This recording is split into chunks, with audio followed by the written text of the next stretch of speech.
ಏನು ಸರ್ಪ್ರೈಸ್ ಏನೋ ಅಷ್ಟೇನಲ್ಲ. ನಾವು 28 ವರ್ಷದಿಂದ ಡ್ರೈವಿಂಗ್ ಫೀಲ್ಡ್ ಬಂದಿದ್ದೀವಿ. ಇದು ಜಾಸ್ತಿ ಆಗುತ್ತೆ ಕಡಿಮೆ ಆಗುತ್ತೆ ಏನು ಮಾಡೋಕ್ಕಾಗಲ್ಲ. ಸೆಂಟ್ರಲ್ ಗೌರ್ಮೆಂಟಲ್ಲಿ ಇವ್ರು ಕೇಳಿದ್ರೆ ಸೆಂಟ್ರಲ್ ಕೇಳಿದ್ರೆ ಸೆಂಟ್ರಲ್ ಕೇಳಿ ಇಲ್ಲಿ ಕೇಳಿದ್ರೆ ಯಾರು ಕೇಳೋ ನಾವು ಬಂಕ್ನವ್ರು ಕೇಳಿದ್ರೆ ಒಡಕ್ಕೆ ಬರ್ತಾರೆ. ಎಷ್ಟೇ ಆದರೂ ಹಾಕ್ಸ್ಬೇಕು, ದುಡಿಬೇಕು, ತಿನ್ನಬೇಕು ಅಷ್ಟೇ. ಕಮ್ಮಿ ರೇಟ್ ಹಾಕಿ ಅಂತಾರೆ ಹೊಡಿತಾರೆ. ಸರ್ ನಮ್ಗೆ ಅಲ್ಲಿ ಬಂದು ನಾವೆಲ್ಲ ಹಾಕಿ ಅಂತಾರೆ. ಪಾಪ ಅವ್ರ ಕೆಲಸ ಮಾಡೋದು ಸೆಂಟ್ರಲ್ ಮಾಡಿದ್ದಾರೆ. ನಾವು ಎಷ್ಟೇ ರೈಟ್ ಮಾಡಿದ್ರು ನಾವು ದುಡಿಬೇಕು, ತಿನ್ನಲೇಬೇಕು, ಮಾಡಲೇಬೇಕು. ಜೀವನ ಏನು ಮಾಡೋಕ್ಕಾಗಲ್ಲ ಮೇಡಮ್. ದಿನಕ್ಕೆ ದುಡಿತೀವಿ 2,000 ಗಂಟು ಆಗುತ್ತೆ. ಒಂದಿನ 1,000 ಆಗುತ್ತೆ, 500 ಆಗುತ್ತೆ. ಏನು ಮಾಡೋಕ್ಕಾಯ್ತು? ಇವತ್ತೆಲ್ಲ ಪೆಟ್ರೋಲ್ ಹಾಕ್ಸಿ ನಾಳೆಲ್ಲ ದುಡ್ಕೋ ಅಷ್ಟೇ. ಒಂದಿನ ಉಪವಾಸ ಇರು. ಎಲ್ಲ ಇದ್ದಾರೆ ಮೇಡಮ್. ಹೆಂಡತಿ ಮಕ್ಕಳಿದೆ, ಸ್ಕೂಲ್ ಅಡ್ಮಿಷನ್ ಮಾಡಬೇಕು, ದುಡ್ಡು ಇಲ್ಲ. ಏನು ಮಾಡುವ? ಯಾರು ಕೊಡ್ತಾರೆ? ಸಿದ್ದರಾಮಯ್ಯನ ಕೇಳಿದ್ರೆ ನಾವು ಮಾಡಿಲ್ಲ, ಸೆಂಟ್ರಲ್ ಗೌರ್ಮೆಂಟ್ ಕೇಳಿದ್ರೆ ಸೆಂಟ್ರಲ್ ಗೌರ್ಮೆಂಟ್ ಕೇಳಿದ್ರೆ ಅಲ್ಲಿ ಯುದ್ಧ ನಡೀತದೆ, ನಾವೇನಪ್ಪ ಮಾಡೋಕ್ಕಾಯ್ತಂತದೆ. ಅವ್ರೇನು ಮಾಡೋಕ್ಕಾಯ್ತು? ಯುದ್ಧ ಮಾಡಿದ್ರೆ ಸುಟ್ಟು ಇದು ಮಾಡೋಕ್ಕಾಯ್ತಾರೆ? ಏನು ಮಾಡೋಕ್ಕಲ್ಲ. ಅದು ಬಂದು ಮೇಡಮ್ ಇನ್ನೂ 110 ರೂಪಾಯಿ ಗಂಟು ತಂದು ನಿಲ್ಲಿಸ್ತಾರೆ. ಅದು ಅಲ್ಲ, ಇವತ್ತು 98, 79 ಇದೆ ಡೀಸೆಲು. ಅದೇ ಇದು 110 ರೂಪಾಯಿ ಗಂಟು ಹೋದ್ರೂ ಏನು ಆಶ್ಚರ್ಯ ಪಡೋಂಗಿಲ್ಲ. 110 ರೂಪಾಯಿಗೂ ಹೋಗುತ್ತೆ ಡೀಸೆಲು. ಏನು ಮಾಡೋಕೆ? ಜೀವನ ಮಾಡೋಕೆ ಸಾಯಿಕಾಗುತ್ತಾ? ಇಲ್ಲ ಸೂಸೈಡ್ ಮಾಡ್ಕೋಕಾಯ್ತದೆ ಮೇಡಮ್? ನೀವು ಹೇಳೋಕ್ಕಾಯ್ತದೆ? 110 ರೂಪಾಯಿ ಹಾಕ್ಸ್ಬೇಕು, ಅಲ್ಲಿ 500 ರೂಪಾಯಿ ದುಡಿ ಬಂದು 200 ರೂಪಾಯಿ ದುಡ್ಕೊಂಡು ಜೀವನ ಮಾಡಲೇಬೇಕು. ಏನು ಮಾಡೋಕ್ಕಾಯ್ತದೆ?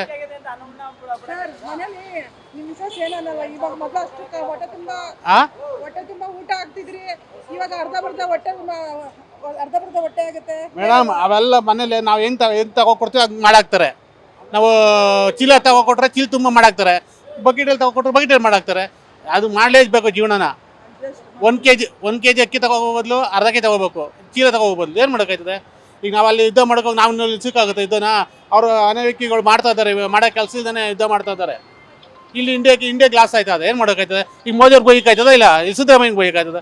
ನಾವು ಏನು ಮಾಡೋಕೆ? ಸರ್ಕಾರ ನಾವು ಮಾಡಿಸ್ತಾರೆ. ಇಬ್ಬರಿಗೂ ನಾವು ಇದು ಮಾಡಲೇಬೇಕು. ಏನಂತ ಅವ್ರಿಗೂ ಕೋಪ್ರೇಟ್ ಮಾಡಬೇಕು, ಇವ್ರಿಗೂ ಕೋಪ್ರೇಟ್ ಮಾಡಬೇಕು. ಏನು ಜನಸಾಮಾನ್ಯ ಮೇಲೆ ತಲೆ ಮಾಡ್ತದೆ. ಇನ್ನು ಮುಂದಕ್ಕೆ ಓಟ್ ಹಾಕರು ಎಲೆಕ್ಷನ್ ಬಂದಾಗ ನೋಡ್ಕೊಂಡು ಹಾಕ್ಬೇಕು ಅಷ್ಟೇ. ಇನ್ನೇನು ಮಾಡೋಕ್ಕಾಗಲ್ಲ. ಯಾವ್ದು ಬೇಕು ಆಯ್ಕೆ ಮಾಡ್ಕೊಂಡು ನೋಡ್ಬೇಕು. ಪೆಟ್ರೋಲ್ ಬೇರೆ ಜಾಸ್ತಿ ಆಗ್ತಿದೆ, ಪೆಟ್ರೋಲ್ ಡೀಸೆಲ್ ಖುಷಿ ಆಗ್ತಿದ್ಯಾ? ಏನು ಮಾಡಕ್ಕಾಗಲ್ಲ. ಜಾಸ್ತಿ ಏನು ಮಾಡಕ್ಕಾಗತ್ತೆ? ನಿಲ್ಸಕ್ಕಾಗತ್ತೆ ಗಾಡಿ ನಿಲ್ಸಕ್ಕಾಗತ್ತಾ? ಪೆಟ್ರೋಲ್ ಜಾಸ್ತಿ ಆಯ್ತು. ಬಸ್ಸಲ್ಲಿ ಓಡಾಡ್ಬೇಕು. ಒಬ್ಬರು ಆದ್ರೆ ಓಡಾಡ್ಬೋದು, ಫ್ಯಾಮಿಲಿ ಫುಲ್ ಓಡಾಡ್ಬೇಕಂದ್ರೆ ಹೇಳಿ. ಇವಾಗ ಎಮರ್ಜೆನ್ಸಿ ಹಾಸ್ಪಿಟ್ಲಿಗೆ ಹೋಗ್ಬೇಕು, ಇಲ್ಲ ಇನ್ನೆಲ್ಲಾರು ಹೋಗ್ಬೇಕು ಹೇಳಿ. ನೋಡಿ ಪೇಷಂಟ್ ಕರ್ಕೊಂಡು ಹೋಗ್ತಾ ಇದೀವಿ ನಾವು, ಬಸ್ಸಲ್ಲಿ ಹೋಗಕ್ಕಾಗತ್ತಾ? ಏನು ಮಾಡೋಕ್ಕಾಗೋದಿಲ್ಲ. ಹೌದು, ಬೇಕೇ ಬೇಕು. ಹೌದು, ಪೆಟ್ರೋಲ್ ಜಾಸ್ತಿ ಆದ್ರೂ ಏನು ಮಾಡೋಕ್ಕಲ್ಲ, ಇದಾದ್ರೂ ಏನು ಮಾಡೋಕ್ಕಾಗಲ್ಲ. 120 ರೂಪಾಯಿ 110 ರೂಪಾಯಿ ಆಗಿದೆ. ಏನು ಮಾಡೋದು? 110 ಅಲ್ಲ, 150 ಆದ್ರೂ ಹೋಗ್ತಾರೆ, 200 ರೂಪಾಯಿ ಆದ್ರೂ ಹೋಗ್ತಾರೆ ಹೋಗೋರು. ಏನು ಮಾಡೋ ವಿಧಿ ಇಲ್ಲ. ಸರ್ಕಾರ ಏನು ಮಾಡೋಲ್ಲ. ಹೌದು, ಅವರು ಜಾಸ್ತಿ ಮಾಡಿದಾರಲ್ಲ ವಾರ ಇದರಿಂದ ಹೇಳಿ. ಅವ್ರೇನು ಸುಮ್ಮನೆ ಜಾಸ್ತಿ ಮಾಡಿದ್ರಲ್ಲ. ಹೋಗ್ಲೇಬೇಕು. ಬೇರೆ ವಿಧಿ. ಏನ್ ಖುಷಿ ಆಗ್ತಾ ಇದೆ ಈ ತರ ಇದ್ರೆ. ಹಿಂಗೆ ರೈಸ್ ಆಗ್ತಾ ಇದ್ರೆ ಅಷ್ಟು ಸಂಬಳ ಬರಲ್ಲ. ಡೀಸೆಲ್ ಪೆಟ್ರೋಲ್ಗೆ ಎಷ್ಟು ಹಾಕ್ಬಿಡ್ತಾ ಇದೆ ದುಡ್ಡು. ನಮ್ಗೆ ಏನ್ ಮಾಡ್ಬೇಕು ಹೇಳಿ?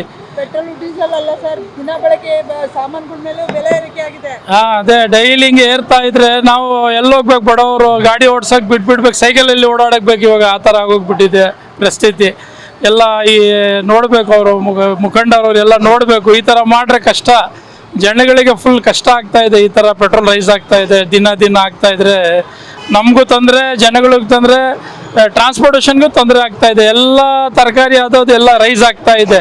ಈ ಡೀಸೆಲ್ ಪೆಟ್ರೋಲ್ ಬೆಲೆಯಿಂದ ನಾವು ಹಿಡಿಯೋಕ್ಕೆ ಆಗ್ತಾ ಇಲ್ಲ. ಆ ಥರ ಆಗ್ತಾ ಇದೆ ಪರಿಸ್ಥಿತಿ.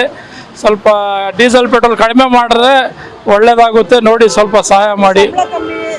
ದಿನ ಬಳಕೆ ಸಾಮಾನುಗಳು ಜಾಸ್ತಿ, ಪೆಟ್ರೋಲ್ ಡೀಸೆಲ್ ಜಾಸ್ತಿ. ಏನ್ ಹೇಳ್ತೀರಾ ಸರ್ಕಾರ? ಅದೇ ಏನು ಮಾಡ್ಬೇಕು? ಸರ್ಕಾರ ಏನು ಮಾಡ್ತಾರೆ? ಸರ್ಕಾರ ಅವ್ರಿಗೆ ಹೇಳ್ಬೇಕು ನಾವು. ಈ ಥರ ಇದ್ರೆ ಭಾಳ ಕಷ್ಟ ನಮಗೆ. ಸಂಬಳ ಬರೋದೆಲ್ಲ ಡೀಸೆಲ್ ಪೆಟ್ರೋಲ್ಗೆ ಹಾಕ್ಬಿಡುತ್ತೆ.